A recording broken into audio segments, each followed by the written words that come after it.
Right now I'm at Circle K and I'm going to show you how you can actually use a fuel rewards card like so. You can see right here when we actually approach the pump, the very first thing you want to do is you can actually see it accepts all of these cards.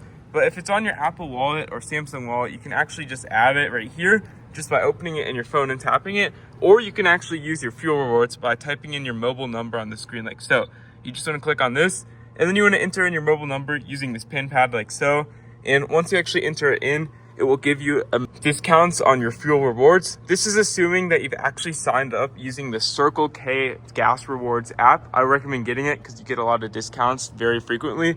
Or if you want to pay inside for gas, you can actually scan the QR code, which I have a photo of on screen right now, inside the store and actually pay for gas inside the store for however much gas you want, just by telling them your gas number at the pump and just how much gas in dollars you actually want to be spending.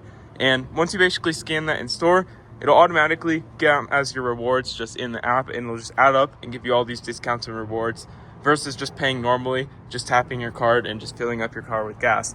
But if you found this helpful, please consider leaving a like on it down below. But again, you just want to type in your phone number or go inside and scan the physical QR code, which is on the very top of the app page, which you do need the app if you do want rewards in the first place. Or you can actually just tap your card just on Apple Pay or Samsung Pay right here. And yeah, that's all you need to do.